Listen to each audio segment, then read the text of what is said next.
يا هلا والله يا شباب. اليوم في قصة منتشرة كثير على السوشيال ميديا، حبيت نعطي ردة فعلنا ورأينا فيها. أتمنى تتابعونا عشان ما نطول في الفيديو لأنه الفيديو طويل كثير، فأنا راح ألخص لكم الفيديو بملخصات معينة راح نعلق عليها. في البداية هي بتحكي إنه هي والدها ووالدتها كانوا متزوجين، تمام؟ بعد فترة من الزواج في وحدة هي بتحكي إنه عملت سحر لأبوها وكذا. أنا برأيي الشخصي كلام في الهواء، يعني هي الأسباب كلها اللي عم تحكيها أنت، نجاح بني حمد سيئة ونجاح بني حمد طوط. مين اللي أخذ القرارات؟ مو أبوك، والدك هو اللي أخذ القرارات، مش نجاح بني حمد. نجاح بني حمد كان عندها غاية ووصلت للغاية، لكن مين اللي نفذ هاي الغاية؟ مين اللي أخذ القرارات تسبب في كل هاي المشكلة؟ هو والدك بصراحة. واللي أنت في الفيديو 22 دقيقة فيديو، يعني نص ساعة تقريبا، ما قلتي إنه أبوك غلطان؟ لينا، مش منطق هذا الحكي. هذا الحكي مش منطق. مثلا اذا رجل عمل غلطة ما بصير نجي نحن نقول عملوا له سحر وعملوا له مدري شو. هذا كله كلام فاضي، لانه انا ممكن هلا اروح اعمل اي شيء واقول لك والله بصراحة يا شباب كنت مسحور. القضاء والمحكمة وهذا ما راح يجي يقول لي انت والله كنت مسحور خلاص نحن مسامحينك بوجه الله. ما في هالحكي. المفروض الشخص لما يغلط، يا لينا ركزي معي، المفروض الشخص لما يغلط يتحاسب. اوكي والدتك هي انظلمت، واضح من القصة جدا انه والدتك انظلمت، بس والدك ما انظلم بصراحة. هو اللي اساسا عمل المشكلة كله هو والدك، لانه هو من الاساس كان ما لازم يدخل ناس تانيين بحياته. يعني انت مثل ما عم تحكي انه هو كان مقاساتهم وطولهم، انت مجنون ولا ايه؟ انا لو واحد عمل هيك شيء قدامي ما راح اقول عنه مسحور، راح اقول عنه وقح. اجى الوقت انه بابا بده يتزوج وعم بدوروا لبابا على عروس. مين بلشت تتلحس وتتملس؟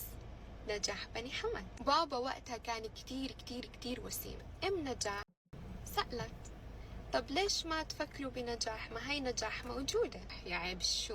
وطبعا اجاها الرد، وبدي اقرأ لكم الرد لانه الرد صارم. ما بزبط نجاح لانه بده مدرسة، عن ابوي كان بده معلمة، لانه بده مدرسة، وكمان احنا اسفين بس سمعة نجاح معروفة بالحارة. الجزء الأول من فيديوهاتها، الحلقة الأولى يعني مجرد تعريفي، فراح نتخطى نروح على الجزء الثاني مشان ندخل بالعميق. نحن ما بدنا هذا الحكي كله، هذا الحكي كله. اتريها غيرانة من امي لانه امي تزوجت ابوي واعترضوا عليها عشان سمعتها، عرفتوا؟ فامي اجت على هذا الجو. لما تشوفوا الدفتر الأسود ما حضروا أشياءكم الزاكية. من عن العهري أتحدث. اليوم بدي أركز على شخصية نجاح بني حمد بهاي الفترة. الاسم نجاح لا يمت لشخصها بالشلل، يعني اسم على غير مسمى، فاشلة في جميع نواحي الحياة. هي نجحت بأنه أخذت أبوك. اتجوزت أسبوع وطلقت، يمكن لأنه كان في دكتور بياخد 100 لترقيع العذرية، يمكن هو ما عمل شغله صح. أنا بعمل ردة فعل على هذا الفيديو، خجلت أعمل ردة فعل على هذا الكلام. كيف هي طلعت، هي لينا طلعت حكت بهذا الموضوع علن؟ وكمان كان طالع عليها سمعة انها بتروح على مزارع مع شباب، وبس اتطلقت بعد اسبوع بلشت السمعة تفيح ريحتها اكتر واكتر. لانه ليش زلمة بده يدفع تعب عمره وشقى عشان يتجوز عشان يطلق من اول اسبوع؟ طبعا للتذكير بصورتها على الفيسبوك عشان سبحان الله سيماهم في وجوههم. كمان الشاب اللي حطت عينه عليه اللي هو ابوي ما تطلع ناحيتها. امي لما تزوجت ابوي كانت 17 داخله بال 18. نجاح بني حمد وقتها كان عمرها بحدود ال 28. امي كانت صغنونه قطقوطه من عيله محترمه. صغيروني كيوت، بس نجاح بني حمد انتوا ما بتعرفوا شيء. هلا نحكي عن البيت اللي ماما كانت ساكنه فيه مع بابا اول زواجهم. هم تزوجوا لشهر واحد واتطلقوا. بيت تيتا كان الطابق الاولاني، وبيت ماما وبابا كان الطابق الفوقاني. عشان تروحوا عند طابق ماما وبابا لازم تدخلوا من عند بيت تيتا وسيدو بالاول، وبعديها بتطلعوا لفوق على طابق ماما وبابا. انه لما ابوي يروح من الشغل لازم يمر من عند بيت تيتا وسيدو من الصاله عشان يطلع فوق لبيته عند امي. نجاح بني حمد كانت تيجي على بيت تيتا وسيدو عشان تزور عماتي. وين اخوانها؟ كانوا بوقتها عندها 3 اخوان. بابا كأنه مروح، وهي اجت حكت له انا اطول من امي انا، بس ما بدي اسميها، انا اطول منها، هي اقصر مني، حركات الدلع هاي الهبله. بابا بحكي لها لا كيف انه مرتي اطول. فحكت طيب قيسنا مع بعض، شوف قيسنا مع بعض. فاجا بابا ما بعرف اصلا شو بتهيأ له، راح جاب ماما وهي طلعها عند امي ما بعرف كيف عشان يقيس طولهم. وهو بصراحة لكل شخص عنده عقل بيعرف انه هذا الموقف بالذات أكبر دليل على والدك يا لينا أنه هو سبب المشكلة، لأنه هو شخص لا مبالي أولا مستفز. مع احترامي لكل الناس الصراحة تقال، وأنا بأيد والدتك، عندها موقف قوي مثل ما أنت بتحكي إنها تركته يعني، وهذا الصح بصراحة، هي عملت الصحيح جدا، ولكن في غلطة هلا راح نحكي عنها. وبعديها صارت ختي متي ختي متي، يدخل بابا تدلع عليه، ماما تتضايق، ماما تحكي له، هو ما يرد عليها، لدرجة انه امي بس شافت هذا القرف طلبت الطلاق. بابا ما كان قابل يرد، ما كان قابل يحط لها حد لنجاح بني حمد. هي ما عم تقول ما كان قادر، ما كان قابل، هو مقتنع بهذا الشيء. وامي اصلا كثير كانت تقرف منها، وحكيت لكم امي كثير متدينه. هلا سعد. صار الطلاق، انولدت انا، وبلش ابوي يدور على عروس جديده.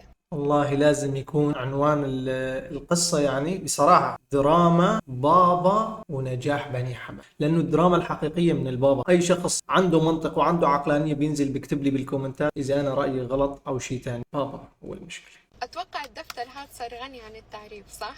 طلقت اخوها الكبير بدي اسميه حازم من مرته اللي بدي اسميها منار.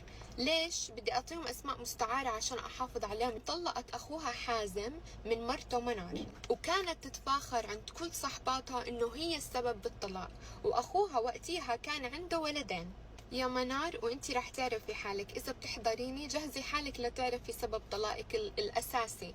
منار، بس انتي رحتي عند دار اهلك، نجاح بني حمد كانت تاخذ ولدينك عند دار ستي انا، تحمل الولدين وتروح عند دار تيتا وسيدو عشان تزورهم على وقت ترويحة ابوي. فسألها بابا مين هدول الولدين؟ حكت له هدول اولاد اخوي، مرته كبتهم وراحت وانا عم بدير بالي عليهم. ولكو يا اختي الحنية. نجاح بني حمد شخصية حقيرة كثير لدرجة، لكن بالنهاية ضل عند رأيي، أنا ما راح أغير رأيي أبدا. برأيي لو والدك ما دخل هاي الأمور في حياتكم يعني كانت حياتكم حتكون أحسن. المشكلة وين؟ إنه والدك سبب في مشاكل في حياة ناس تانيين يعني، مثل ما عم نسمع. حسبي الله ونعم الوكيل في والدك وفي نجاح بني حمد وفي التيك توك، لأنه طلع لي هالفيديو. انا عملت ايه؟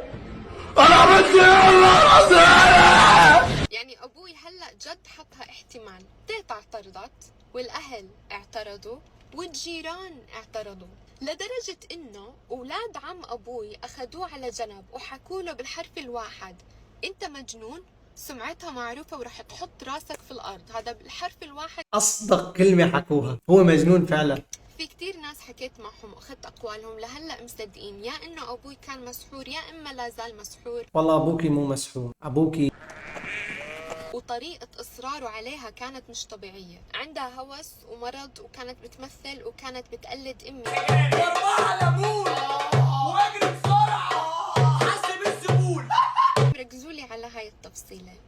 بابا ونجاح بني حمد اتجوزوا بليلة عرسهم، بس روحوا على البيت شو أول إشي عملته نجاح بني حمد؟ ركزوا لي بهي الحركة يا شباب، لأنها فعلا حركة حقيرة جدا. ليش أنا زعلت؟ أكثر شيء زعلت على أم لينا، هي اللي عانت حرفيا يعني، تعرضت لمواقف صعبة كثير. كل شخص يعني يمر بهيك موقف راح يفهم عليه. يعني الشخص اللي ممكن تزعل عليه في هاي القصة هي لينا وأم لينا والمي اللي أخذوا منها أولادها. هدول ثلاثة بيستحقوا إنك تزعل عليهم فعلا، لأنه هدول ثلاثة، واحد تعرض لاضطهاد وهو صغير وتعنيف وكذا، والثاني تعرض لخراب بيته وطلق عانى وكذا، الثالث انسحبوا منه اولاده كمان، طلقت كمان هذيك انخرب بيتها يعني.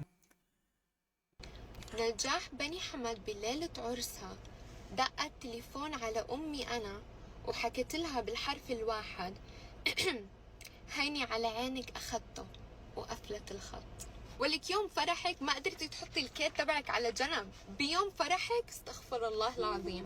المهم اتزوجوا وأنا بالصورة. هلأ أنا أعتبر حلقة الوصل بين أمي وأبوي، ونجاح بني حمد كان لازم تقضي على هاي الحلقة بأي شكل من الأشكال.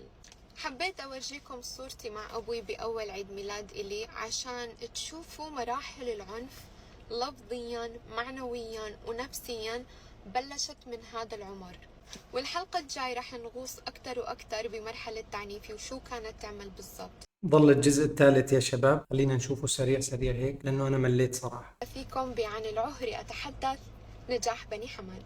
هاي الحلقة تقيلة شوي وبدي اياكم تعرفوا اني انا اشتغلت على حالي كتير مع الدكتورة النفسية عشان لما احكي عن العنف اللي تعرضت له من قبل نجاح بني حمد احكي عنه كأني عم بروي قصة حدا تاني، واحاول اشيل مشاعري من المواقف هاي. وكمان سبب اني بضلني احكي اسمها الكامل نجاح بني حمد، هاي طريقة الدكتورة اتبعتها معي، اني احكي اسمها الكامل عشان اشيل الخوف اللي سببت لي اياه. وهاي الطريقة جدا متبعة من الدكاترة. جد في ناس هيك، في ناس كتير عايشين معنا لا عندها مشاعر ولا عندها أي شيء. يعني ما بعرف كيف الشخص ممكن يسوي هيك في طفل. اسمعوا معي القصة وشوفوها. بدي أبلش من البداية، كيف العنف بلش لفظي ومعنوي ونفسي، وكيف شوي شوي اتطور لجسدي. عمري تقريبا سنة بابا تزوج نجاح وأنا صرت عندها.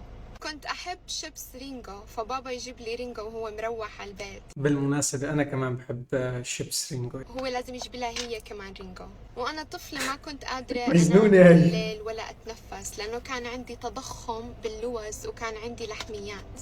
ما كانت تقبل أبوي ياخدني على المستشفى أو يصرف علي مصاري عند دكتور، لكن هي كل ما رجعتها ما بروح إلا عند دكتور خاص. فشو حل نجاح بني حمد لتضخم اللوز تبعتي؟ كانت الألفاظ يا لينا الله يرضى عنك، التيك توك واليوتيوب أغلب مشاهدينه أطفال، أنت معك حق يعني، بس يعني الألفاظ. تجيب علبة خروة، تفتح تمي زي هيك وتحط الخروة كامل بحلقي، الخروة كامل.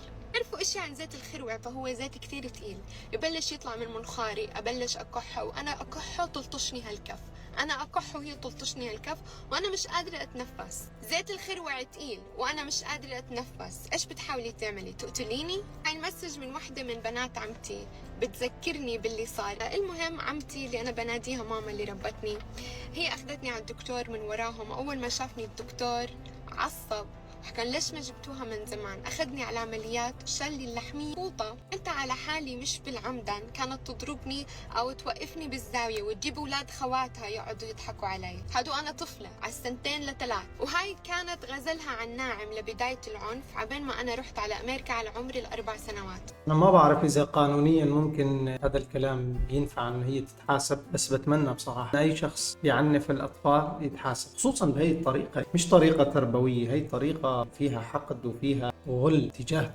طفلة عمرها سنة أو سنتين أو 3 تعنفيها بهذا الشيء، بدك تقتليها؟ حلقة بكرة ليش أنا بأمريكا وهي مش بأمريكا.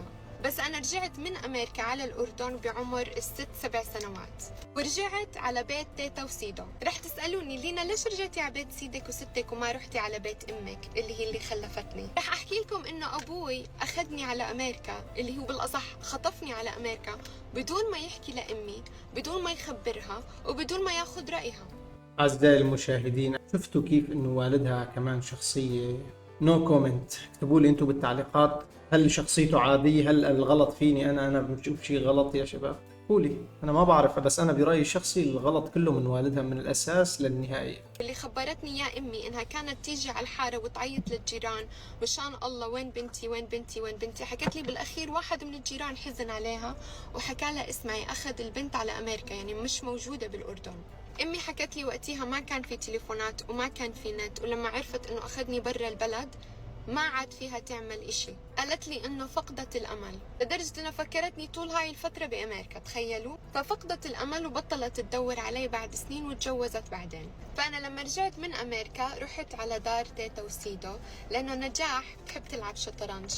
نجاح حكت لابوي يفهم العيلة انه امي ما بدها اياني لانها بدها تتزوج، عشان هيك انا رجعت على بيت تيتا وسيدو. لانه بيت تيتا وسيدو وعماتي باعتبارهم يعني خوات طليق امي، ليش امي بدها تتواصل معهم؟ خلص قطعوا كل شيء. نجاح بني حمد لو عطت المجهود هذا على نجاح بني حمد، كان بني حمد هلا صاروا بيخر الدنيا. على راسي كل بني حمد ما عدا نجاح. المهم بابا صار صح، لازم احنا نكون عيلة. طبعا لازم نكون عيلة واحدة، نتفرق يعني نطلق ونروح نتزوج واحدة تانية ونسرق البنت ونروح على أمريكا؟ احنا كويسين، فيش كلام ده. شو أول إشي عملته نجاح بني حمد؟ طلعتني من المدارس الخاصة.